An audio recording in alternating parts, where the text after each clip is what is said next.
nossos plântios infames. Pai Tomé, entre outras coisas, me ensina o auto-perdão e muito sobre a bondade divina que nos dá um corpo físico aliado ao esquecimento. Ensina-me também que esse esquecimento não pode servir como desculpa para novos erros. Por isso somos levados em espírito durante o sono para verificarmos certos pontos que precisam ser revistos em nossa história. Ele me diz que nem sempre lembramos do aprendizado sonambúlico, mas que ele está registrado em nossa disposição, para uso em momentos propícios. Restam-me alguns anos ainda nesta vida, porém nem a dor nem a pobreza nem o desleixo de meus familiares são piores do que me imaginar voltando sem ter expurgado esse lixo todo que agreguei em meu corpo espiritual. Quero a renovação, e se ela me custa tanto sei que o preço fui eu mesmo que estipulei. Nada me foi imposto. Colheitas de um plantio impensado. Apenas colheitas. Após despedir-se agradecido, o menino retornou ao seu corpo físico, que dormia no leito pobre onde nascera, deixando-nos emocionados e calados. Todos retornamos aos nossos lares pensativos, refletindo sobre o que havíamos ouvido naquela noite. Em ocasião posterior, o caso foi comentado, e alguém nos propôs que deveríamos solicitar ao pai Tomé um atendimento apométrico para o menino, uma vez que, estando encanado, isso possibilitaria melhora nos sintomas físicos. Com as técnicas decoradas, já deduzimos que, tratando seu corpo astral, por ser ele o modelo organizador biológico, poderíamos, quem sabe, melhorar sua aparência. No final do debate, antes do encerramento, sentimos forte cheiro de ervas, e imediatamente pai Tomé se apresentou por intermédio de um médium e nos esclareceu. Pai Velho admira e abraça os filhos pela boa vontade demonstrada em auxiliar meu menino. Mas posso afirmar que a tentativa seria muito proveitosa em espírito renitente na aceitação do resgate kármico ao que se impôs, o que não acontece com ele. Como viram, meu menino está espiritualmente lúcido e aceitando a colheita. Seu corpo astral, por ser constituído de matéria moldável, foi plasmado em encarnação anterior por seus próprios atos insanos. Sempre assim, meus irmãos, enquanto na carne, nossos atos e pensamentos modelam a nova encarnação, além de nos conduzir no após-morte para estância de luz ou trevas. Deus não castiga ninguém, disso sois sabedores, ele apenas nos deu o livre-arbítrio, e todas as oportunidades de escolha nos são colocadas durante uma vida. Não nos faltará assistência espiritual, e, mesmo que seja por meio da dor, o expurgo se faz necessário para drenar dos corpos espirituais os ácidos ali impregnados. Nossos pensamentos modelam nosso futuro corpo mental, nossas emoções, o corpo astral, e, assim, quando reencarnamos, trazemos gravados em nossos átomos aquilo que precisa ser melhorado. Por isso, as dificuldades surgem para serem vencidas, e não haveria mérito se aqui estivéssemos só para sofrer, sem que isso trouxesse alguma lição, algum aprendizado. Essa drenagem ocorre por meio de nosso corpo etérico, que, intermediando o corpo físico e o corpo astral, atua como usina recicladora com o trabalho de nossos chakras, repassando para o corpo físico, que age como mata-borrão. Todas as doenças, sejam físicas ou psíquicas, nada mais são que limpeza de nosso corpo espiritual como um todo. Desse modo, aconselho os filhos desta seara que sempre respeitem as leis em qualquer atendimento ou ajuda a que forem induzidos. Procurem sempre verificar se existe interesse e vontade em receber a ajuda da apometria, seja pela pessoa necessitada, se estiver consciente, seja por parte de familiares, quando estiver incapacitado de raciocínio próprio, para que não ultrapassem a barreira do livre-arbítrio, contrariando assim as leis divinas. Sois sabedores de que a apometria é manipulação energética, é portanto magia. E magia é coisa séria, meus filhos, assim como ela nos dá o poder de provocar uma modificação na matéria, pelo poder mental, sendo regida pela lei da causalidade, produzirá sempre um efeito, seja imediato, seja tardio. Existem coisas no universo de meu Deus que podem e devem ser mudadas, mas sempre respeitando a vontade e exigindo esforço próprio de cada criatura ligada ao fato. A oportunidade de ajuda que nos faculta a apometria vem trazer alento e apressar a evolução dos homens acomodados que estão no ir e vir no carne que, embora alertados constantemente pela dor torturante, tardam em realizar as mudanças. Mas esse poder está sujeito e deve sempre ser colocado à luz da razão, nunca querendo realizar milagres que possam comprometer o trabalho laborioso do grupo, adquirindo com isso um karma coletivo. O equilíbrio e a compreensão dos limites, aliados à sabedoria e ao amor, serão os temperos que farão sempre os filhos auxiliarem sem se macular. Mais uma vez, a lição do bom amigo espiritual, explicitada com tanta humildade e sabedoria, fez vários membros do grupo, que ainda tinham preconceito com a presença dos pretos velhos nos trabalhos apométricos, repensarem sobre isso. 9. A bengala de Pai Antônio. Para aquela mulher, com 76 anos de idade, era quase impossível compreender a confusão em que sua vida se transformara após uma cirurgia tão simples. Tudo ocorreu da forma desejada no plano físico, porém, tanto ela quanto o médico ignoravam que no plano astral havia se desencadeado um processo de resgate, tanto mais dolorido que sua perna enferma. Acordada durante a noite por um forte estalo no quarto, visualizou ao lado da cama uma fumaça esbranquiçada que aos poucos tomou a forma de uma pessoa. Assustada, acendeu a luz, e a imagem sumiu. Sequencialmente, outras formas foram invadindo sua casa e sendo visualizadas somente por ela, criando quadros de terror. O pós-operatório foi feito de noites de medo e insônia, em decorrência da movimentação no lado astral, totalmente aberta à sua vidência. Eram animais peçonhentos, pessoas deformadas, brincalhões que ameaçavam, mulheres que arrastavam crianças e jovens que praticavam sexo. O medo tomava conta de sua vida, embora estivesse bem consciente de que aquilo tudo pertencia a um outro mundo. Por isso, não ousou contar os fatos para as sobrinhas, suas tutoras, temendo ser internada como louca. Quando já não suportava mais o terror em que se transformara sua vida, solicitou ajuda a uma amiga que entendia dessas coisas, médium trabalhadora de uma casa espiritualista. Para quem nasceu e cresceu sendo norteada pela religião católica, embora vivendo de aparências e sem fé nenhuma, desdenhando sempre de qualquer outro credo, a dor havia chegado como aprendizado. Por essa razão é que o recado veio justamente por intermédio daquele médium sentado no toco de um terreiro humilde para seus padrões de exigência. Acostumada que estava aos templos luxuosos.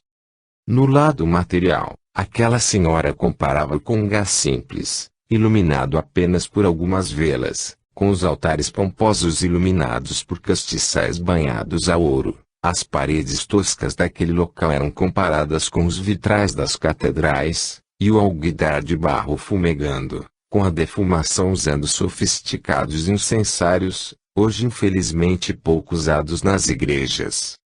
O cheiro bom das ervas queimadas na brasa foi alertando seus sentidos. Ela já não enxergava somente o lado físico. No ambiente astral, sua vidência denunciava que à sua frente estava um pai velho arqueado, de cabelos encaracolados e brancos, com uma bengala na mão, baforando um cachimbo tosco e cheiroso. No rosto, carregava um sorriso aberto, mostrando com ele sua alma clara que invadia o local como se disparasse raios luminosos. O quadro era alentador para aquele espírito que havia muito ansiava por um momento de paz. Foi assim que se entregou a ouvir as sábias palavras do preto velho. Zinfia, deve ditar sem jeito para fazer o falador com o nego velho. Ele havia falado daquela forma justamente para atiçar sua atenção. Não se avexe, filha, pai Antônio, quando quer, sabe falar com destreza também. Pode ficar à vontade, o que a filha quer deste pai velho? Eu tenho medo de estar louca. Vejo coisas. Enquanto a senhora contava sua história atual, pai Antônio, espírito adestrado na magia e conhecedor do psiquismo humano, tendo estagiado por longo período em escolas da Grande Fraternidade Branca, captava na tela holográfica daquele ser a realidade não percebida pelos encarnados. Não haveria na Terra medicamento que curasse a raiva, a arrogância e o descaso com as leis divinas, bem como não conhecia na ciência física remendo capaz de consertar os rombos efetuados na tela atômica pelas explosões desses sentimentos, bem como pelo mau uso das energias. Nem no mundo astral não conhecia nenhum paliativo para curar sua dor, colheita de ações pretéritas. Só havia alguém capaz de curá-la, ela mesma. Continuando, pai Antônio falou. A dor é uma reação das agressões que efetuamos em nosso espírito. Antes de recebê-la, somos alertados de várias maneiras, e ela só chega quando se esgotam os outros instrumentos. Vem como alerta, nunca como castigo, por isso é preciso entender seu recado. A revolta e a não aceitação de nossas falhas nos deixam fragilizados, e, com isso, intensificamos sua estada em nosso corpo carnal. Agora brotava nela a lembrança dos momentos de extrema revolta pela dor na perna e pela limitação e vergonha que a bengala lhe imprimia. Lembrava das inúmeras vezes que, com muita raiva, havia dito que trocaria aquela dor por qualquer coisa. Os pensamentos e as palavras são sons gravados no universo e, dependendo da energia que carregam, afinam-se com os iguais que os ouvem, concretizando assim nossos desejos mais inconscientes, mesmo inclusive os de alto flagelo. Ela sabia de seus débitos e por isso compreendia que havia trocado a dor física pela dor da consciência. Em sua tela mental agora desfilavam os trabalhos encomendados, pelos quais pagava bem caro, desde que resolvessem seus desejos mesquinhos. Era moça bonita e faceira, mas sem sorte no amor. Desejosa e cansada de tentar conseguir um casamento, já com idade avançando, não relutou em aceitar as propostas de um homem casado que às escondidas a visitava algumas noites. Com isso, e por estar só, passou a se excluir da sociedade, onde ambicionava um lugar de destaque, até que resolveu tirar de seu caminho quem atrapalhava sua ascensão. Foi assim que inveteradamente passou a programar a morte da esposa de seu amante. Conheceu vários lugares e pessoas que realizavam magia negra, mas nada de conseguir o resultado desejado. Inspirada por quiumbas aproveitadores, foi descendo o nível e chegou a uma velha feiticeira, que por bom preço a ensinou a realizar magia pesada com as próprias mãos, prometendo assim efeito mais rápido e eficiente.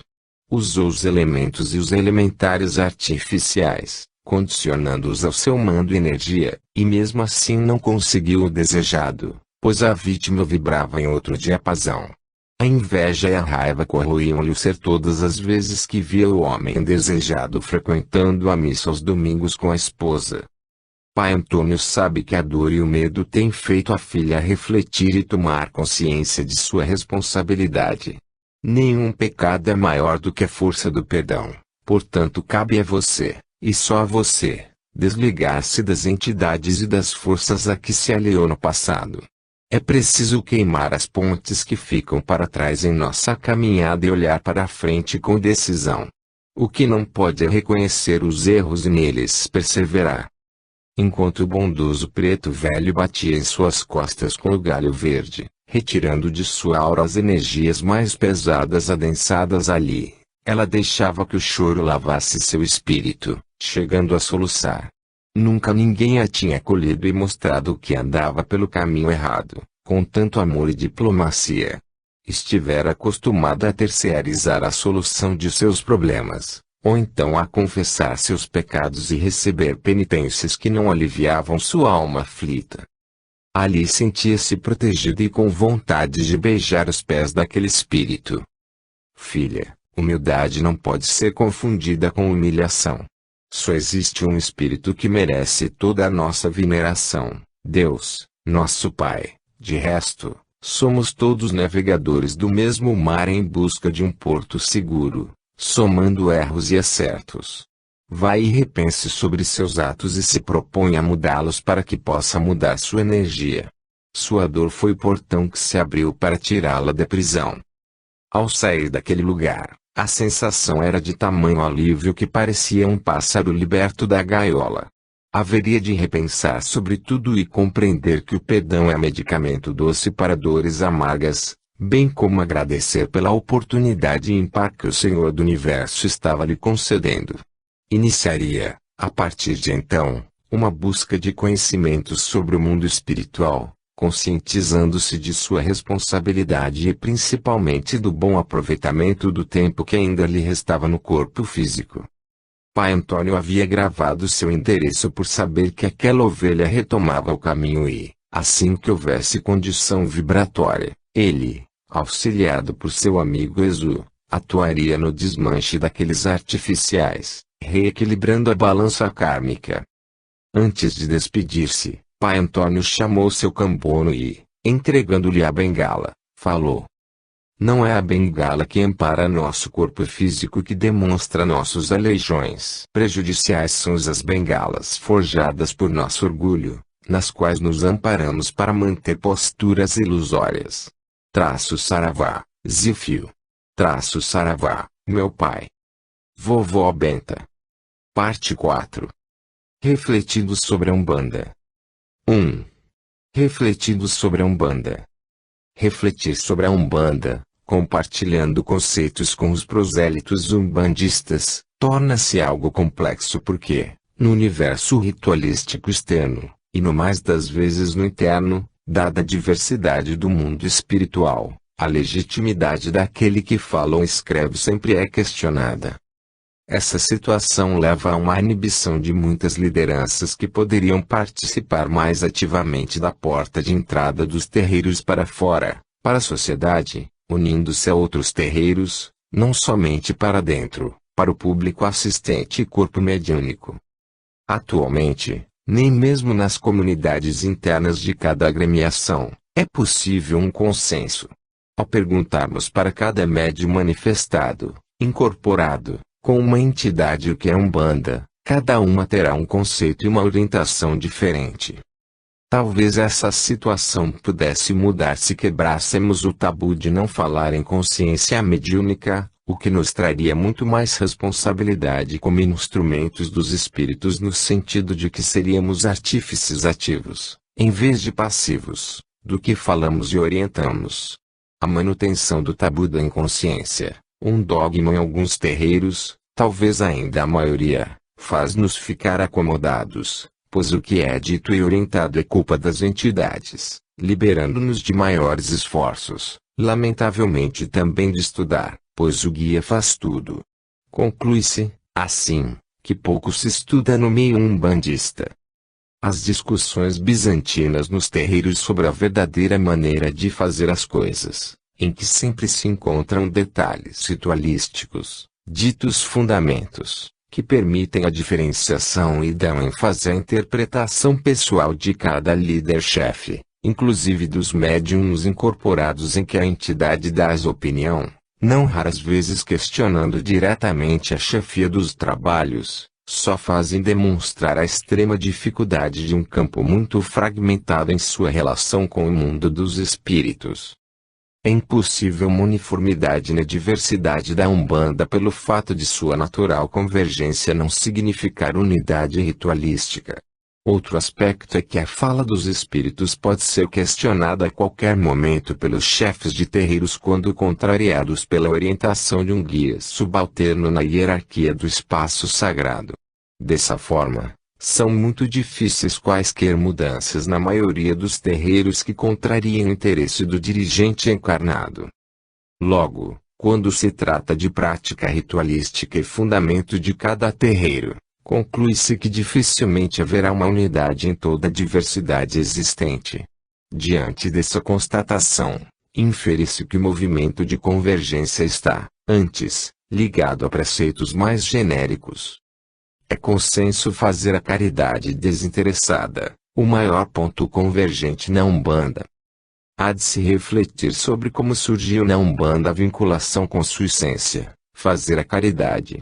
Pode haver críticas, contrariedades, mas não há como negar que o apelo caritativo da Umbanda, assim como sua ligação com Jesus Cristo, foi instituído pelo caboclo das 7 encruzilhadas pela inequívoca mediunidade Gisélio de Moraes. Esse canal, desobstruído, natural, simples, não teve nenhuma iniciação na Terra, não fez raspagens e nunca precisou de sangue ou corte ritualístico para reforçar seu tônus mediúnico. O apelo iniciático é dispensado pelo caboclo das 7 encruzilhadas, que preparou seu médium em muitas encarnações antes da atual personalidade ocupada. Pensemos sobre isto: o caboclo praticou uma umbanda mediúnica, não iniciática. O excesso de ritos de iniciação e a ênfase sacerdotal criam uma casta hierárquica rígida e podem estar sinalizando a ausência de mediunidade em muitos centros de umbanda. As complexidades exteriores de métodos que somente uns poucos dominam emboloram a simplicidade dos médiuns, que, em vez de se interiorizarem para perceber o mundo espiritual, são condicionados a prestar atenção e a decorar incontáveis procedimentos externos, bloqueando a natureza da manifestação mediúnica que ocorre e principia dentro da mente, não fora. Eis um ponto de contrariedade de muitas lideranças dos terreiros: a vinculação a Jesus e a caridade desinteressada. O mal-estar não está ligado propriamente a Jesus nas tentativas de desincretizar a Umbanda, mas ao fato de que a moral contida em seu evangelho contraria muitos interesses. Como excluir Jesus e continuar com o sincretismo? O que se está tentando dizer é que o movimento de reafricanização no meio umbandista, dispensando a Umbanda da imagem de Jesus e da caridade desinteressada, libera os adeptos para que cobrem pelas consultas e pelos trabalhos, para que realizem tranquilamente os sacrifícios dos animais, que dessa forma não se confrontariam com a caridade, já que matar nunca poderá ser considerado um ato de amor, logo, caritativo. Esse é o fulcro de toda a desarmonia existente nas tentativas de se criar uma unidade de preceitos, de fundamentos, uma mínima ortodoxia doutrinária. É óbvio que isso não significa cartilha dogmática, no seio do Umbanda. 2. Exu, o grande paradoxo na caridade umbandística. Seria possível aprofundar essa questão, polêmica por si, como, por exemplo, refletindo sobre as múltiplas facetas de Exu e a diversidade de interpretações existentes nos cultos. Desde os idos da antiga África que Exu deixa estupefatos os circunstantes. Para alguns umbandistas, mais ligados à tendência católico-espirítica, é um grande incômodo, e não são permitidas suas manifestações. Para outros, liberados de constrições culposas, Exu ainda é vestido pelo inconsciente do imaginário popular com capa vermelha, tridente, pé de bode, sorridente entre labaredas. Há ainda os que despacham Exu para não incomodar o culto aos orixás. Exu, sendo considerado entidade, não deve entrar, dizem os ortodoxos que preconizam a pureza de algumas nações, pois ali não há lugar para Egum, espírito de morto. Existem os mais entendidos nos fundamentos da natureza oculta que compreendem Exu como um movimento dinâmico de comunicação entre os planos de vida. Entendem que o axé, Azé, impulsiona a prática litúrgica, que, por sua vez, realimenta-o, pondo todo o sistema em movimento. Exu, vibração indiferenciada, não manifestada na forma transitória de um corpo astral ou outro veículo do plano concreto, é o que põe em movimento a força do axé, por meio da qual se estabelece a relação de intercâmbio da dimensão física, concreta, com a rarefeita, a dimensão espiritual. Em conformidade com essa conceituação, Exu passa a ser indispensável, além de o elemento de ligação mais importante em toda a liturgia e a prática mágica umbandista. Sendo Exu o transportador, o que leva e traz, abre e fecha, para os africanistas ligados às tradições antigas, como concebê-lo sem o sacrifício animal para a realimentação da força vital, o Azé, Diante do preceito de que o sangue é o perfeito e indispensável condensador energético com essa finalidade. Quando nos referimos a africanista, não queremos dizer negro. Para ser africanista, no sentido de preconizar a retomada dos antigos ritos tribais, pode-se ter qualquer cor de pele. Existem muito negros que têm verdadeira ojeriza a qualquer sacrifício, assim como há muitos brancos apostos com faca afiada. Pedimos muita reflexão sobre as próximas afirmações.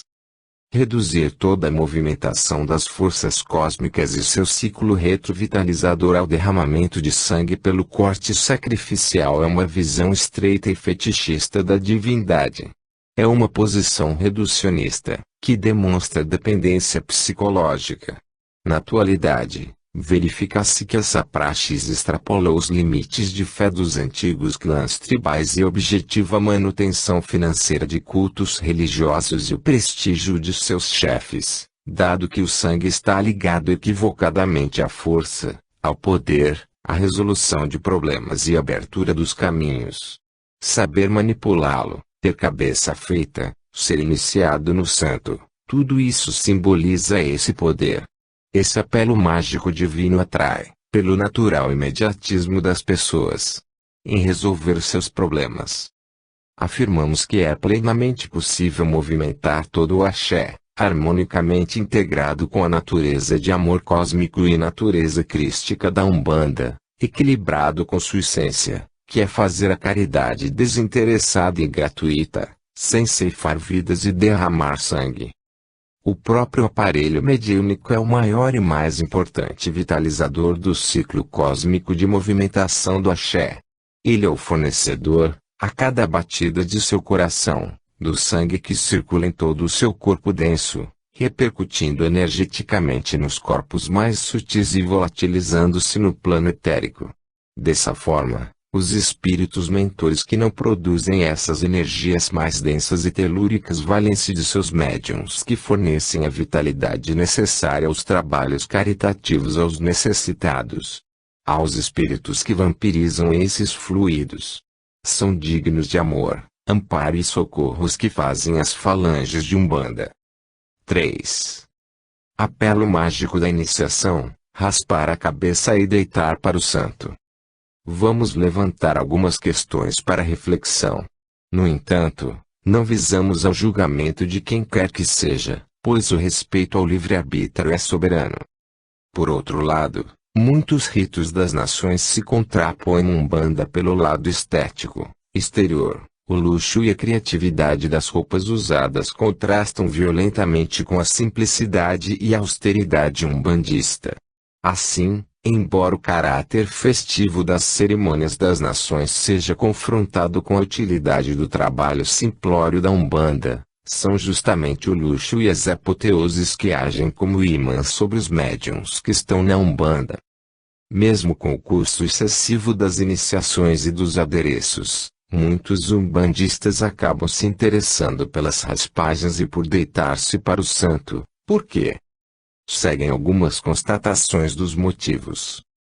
Primeiro, na Umbanda, os médiuns incorporam espíritos simples para fazer a caridade anonimamente, identificando-se por nomes simbólicos. Nas nações, os iniciados se transformam em deuses poderosos que controlam os trovões e ventos, em que a presença do santo no cavalo é motivo de veneração coletiva. A combinação de música, dança, luxo, decoração, comida gera uma fascinação irresistível sobre os espectadores. Segundo, tornar-se iniciado significa prestígio, e brilhar nas cerimônias confere autenticidade à manifestação do santo. Terceiro, os que são iniciados e continuam em seus terreiros de Umbanda, chefes espirituais, aos olhos da assistência e dos clientes, se tornam mais poderosos, com um axé mais forte, aumentando a procura por seus serviços mágicos, o que oportuniza maior ganho financeiro, status e prestígio no mercado religioso. Quarto, muitos acham que reforçando sua mediunidade, fazendo corte ritual no alto do crânio, assentando o orixá, terão mediunidade mais inconsciente, o que tornará seu tônus mediúnico mais forte, Cada vez mais se vê terreiros que se rendem ao apelo mágico desse tipo de iniciação, introduzindo raspagens, camarinhas, cortês ritualísticos. Numa segunda etapa, preconizam libertar a Umbanda, desincretizando-a, africanizando-a nas tradições antigas, para dispensar o atrito desses ritos com a essência umbandista, a caridade desinteressada. 4. Está faltando mediunidade na Umbanda. Pensemos sobre a Umbanda. Relembremos o caboclo das 7 encruzilhadas e o canal Mediunidade, a manifestação mediúnica cristalina, inequívoca, num jovem de 17 anos. Reflitamos sobre a essência da Umbanda com o Cristo cósmico, em sua maior representação que foi Jesus na Terra. Qual o motivo de o caboclo das 7 encruzilhadas ter associado o movimento nascente, que era preexistente no astral muito antes, a caridade, a disciplina, a austeridade do branco, a igualdade entre todos, a simplicidade sem ritos complexos e sacrificiais? Na verdade, pensemos que para ser médium basta manifestarem-se os guias, pois nasce-se com eles. Ninguém na Terra poderá botar ou tirar os espíritos que estão destinados a trabalhar com os médiuns.